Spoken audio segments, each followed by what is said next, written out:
Travaillons maintenant sur le premier syllabus, sur la première fiche consacrée à la préparation de votre stage dans le cycle 4.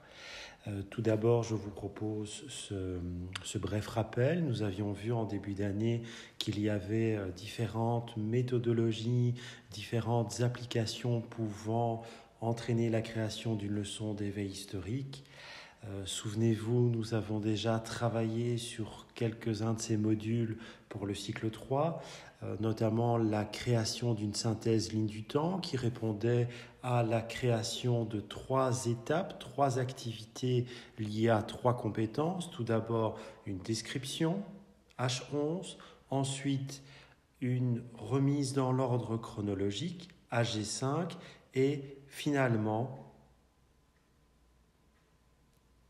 l'utilisation de textes contenant des repères de temps pour vérifier le classement compétences H9.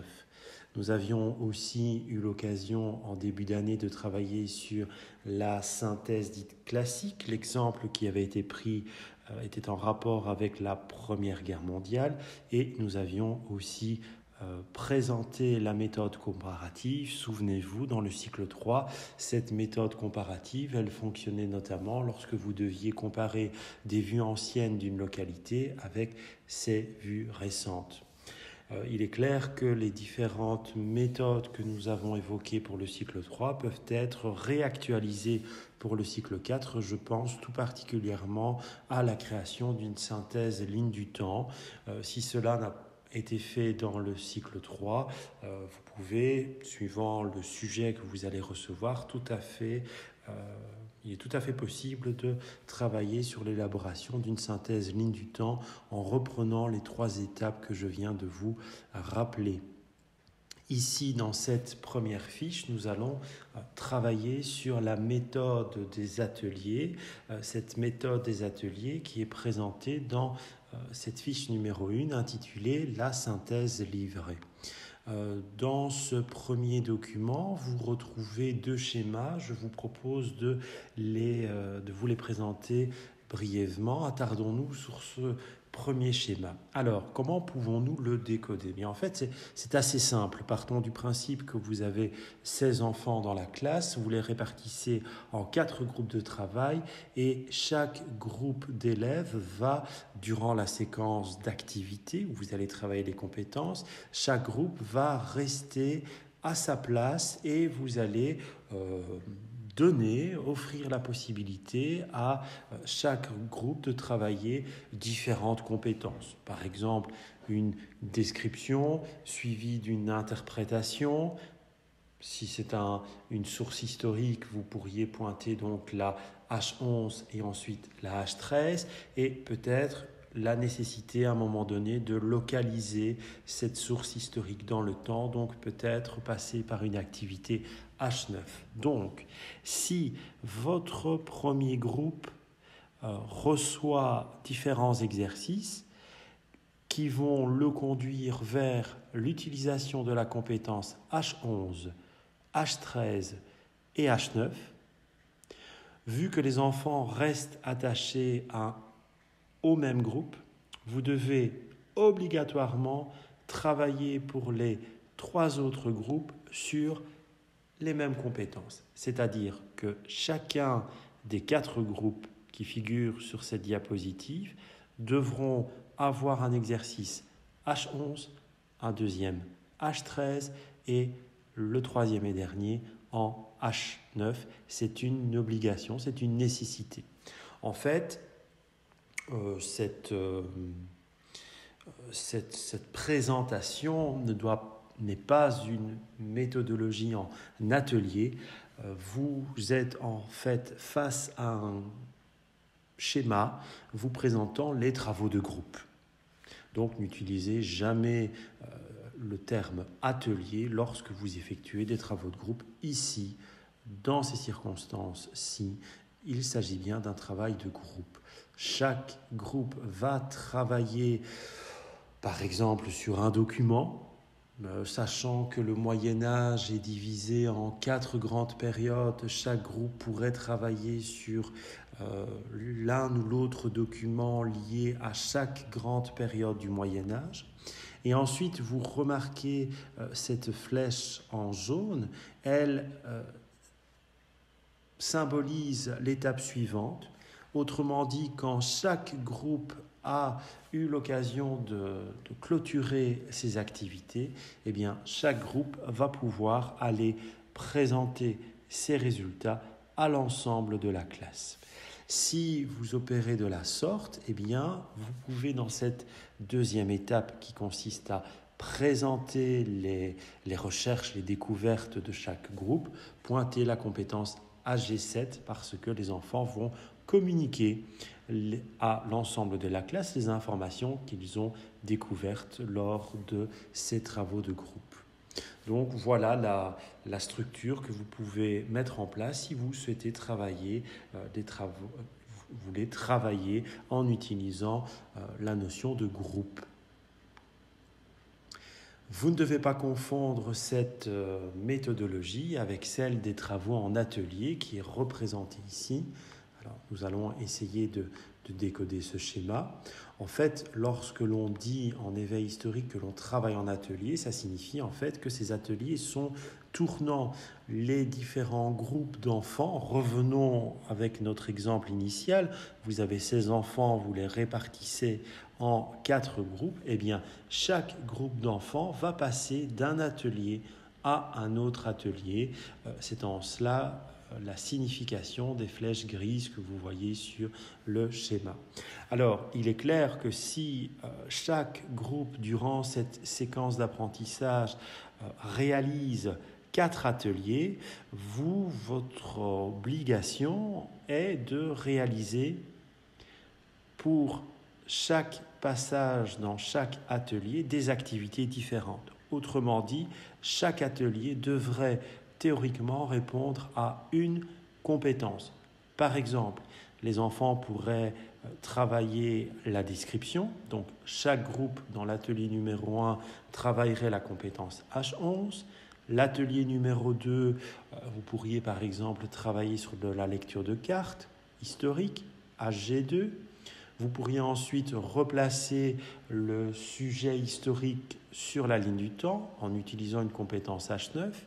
Et finalement, vous pourriez, par exemple, retravailler à nouveau la compétence H11, mais en utilisant un autre exercice descriptif. Ça vous permettrait, dans l'exemple qui nous occupe sur cette diapositive, en fait, de proposer aux 4 groupes classes à chaque fois un atelier différent répondant à une activité différente. Ce que je viens d'évoquer là, c'est réellement le travail en atelier. Alors, le problème ou la difficulté plutôt de ces travaux en atelier, c'est que parfois le temps que les enfants vont consacrer à chaque atelier peut varier. C'est-à-dire que certains groupes d'enfants auront plus ou moins de difficultés à réaliser tel ou tel atelier. C'est pourquoi il existe des solutions pour que certains groupes ne restent pas inactifs durant l'activité. Par exemple, vous pouvez dédoubler chaque atelier. Ça ne va pas vous demander de créer 4 nouveaux ateliers, ça va juste vous demander de penser à dédoubler votre matériel par atelier. Ça peut éventuellement éviter, entre guillemets, les embouteillages. Ce disque rouge fait référence à une autre possibilité. Lorsque les enfants tournent en atelier et lorsque, par exemple, le groupe numéro 1 ici attend que l'atelier suivant se libère, eh bien vous pouvez les envoyer dans cet atelier rouge qui peut être par exemple un atelier de manipulation où les enfants vont avoir des exercices complémentaires à réaliser, des petits jeux, manipuler des objets que vous avez amenés ou regarder l'une ou l'autre séquence vidéo, consulter l'un ou l'autre livre. Voilà, il y a beaucoup d'idées à mettre en perspective dans cet atelier complémentaire qui va permettre en partie aux enfants de patienter avant que l'atelier suivant ne se libère. Je reviens maintenant au titre de cette fiche numéro 1, la synthèse livret. Pourquoi ce titre? Eh bien, lorsque vous travaillez les ateliers tournants, il y a un type de synthèse qui peut assez bien se prêter à cette activité. Alors, il est clair que vous pouvez, bien entendu, négocier d'autres formes de synthèse, comme la synthèse classique. Elle fonctionne très bien avec des ateliers tournants, mais la synthèse livrée est également intéressante. Alors je vous la présente ici à travers deux exemples. Lorsque l'on fait tourner les enfants dans différents ateliers, généralement on leur propose un livret à remplir. Et si vous avez un peu d'imagination, eh bien vous comprendrez tout de suite qu'ici, j'essaie de vous illustrer 2 pages de ce livret. Alors vous voyez, vous avez un premier atelier avec une description à réaliser. Ensuite, nous avons un deuxième exercice à ce premier atelier où les enfants doivent associer l'un de ces outils en pierre à l'image qu'ils viennent de décrire. Et au final, vous avez un cadre dans lequel est mentionné « Je retiens ». Ensuite, les enfants passent à la page suivante et se consacrent à l'atelier numéro 2, où là, nous avons un exercice portant sur les œuvres d'art créées jadis par les premiers Homo sapiens. Ce sera mon atelier numéro 2, atelier numéro 3 et atelier numéro 4. À la fin des différents exercices attachés à l'un ou l'autre atelier, vous allez donc retrouver toujours ce cadre « Je retiens ». Alors, ce cadre, vous allez demander aux enfants de ne pas écrire dans ce cadre durant les ateliers tournants, mais donc vous allez demander aux enfants de laisser ce cadre de côté. Alors, à quel moment va-t-on le remplir, ce cadre? Eh bien, lors de la correction. Lorsque les enfants sont passés par les 4 ateliers de mon exemple, eh bien, vous allez avec eux passer à la vérification, à la correction de ces différents ateliers. Donc, on peut imaginer, notamment à l'aide du tableau blanc interactif, que les enfants et vous-même, vous allez résoudre ce premier exercice. Ensuite, vous allez résoudre ce deuxième exercice. Et une fois que la classe est arrivée à une correction collective, eh bien, vous allez demander aux enfants quelles sont les informations théoriques qu'ils comptent, qu'ils veulent retenir de ces 2 premiers exercices de l'atelier numéro 1. Vous allez ainsi, avec votre classe, construire un paragraphe propre à la classe, propre au choix des enfants, et les phrases contenant la théorie que les enfants jugent importantes et que vous trouvez bien entendu également importantes, vous allez les renseigner dans ce cadre. Et vous allez répéter cette opération bien pour l'atelier numéro 2, pour l'atelier numéro 3, pour l'atelier numéro 4. Donc ici, pour l'atelier numéro 2, une fois que les enfants ont pu corriger les réponses de cet exercice numéro 3 attaché à l'atelier numéro 2, eh bien, une nouvelle fois, vous allez demander aux enfants de synthétiser les informations théoriques qu'ils ont retenues grâce à cette activité, et vous ferez de même pour l'atelier numéro 3, l'atelier numéro 4. Ainsi, si vous voulez, au fur et à mesure de la correction de ce livret, vous allez progressivement avec vos élèves créer une synthèse. Donc la synthèse qui figurera par la suite dans le cahier, dans la farde d'éveil historique des enfants. Je profite de l'occasion juste pour retravailler, de cibler quelques compétences avec vous. Donc, dans les exemples d'exercices qui illustrent cette fiche numéro 1, vous voyez ici un exercice de description. C'est une reconstitution d'un Homo habilis qui est présenté ici, et les enfants sont appelés à réaliser une description de cette image, de cette reconstitution. C'est une description dirigée parce que vous allez les aider en leur demandant d'intégrer ces concepts dans leur description. Quelles compétences pouvez-vous cibler? Bien, c'est bien entendu une traditionnelle, la compétence H11, lire une trace du passé. Pour l'exercice suivant de cet atelier numéro 2, les enfants disposent de 3 de 4 pierres et outils taillés de l'époque préhistorique avec à chaque fois l'identité et le type d'homme qui travaillait avec ces outils. Et vous allez demander aux enfants d'observer ces 4 représentations et d'en associer au moins une à la reconstitution que les enfants viennent de décrire. Alors la réponse attendue, c'est bien entendu le chopper, réalisé en son temps par l'Homo habilis, donc vraisemblablement cette reconstitution représente un Homo habilis qui utilise une pierre taillée grossièrement, et cette pierre taillée s'appelle le chopper.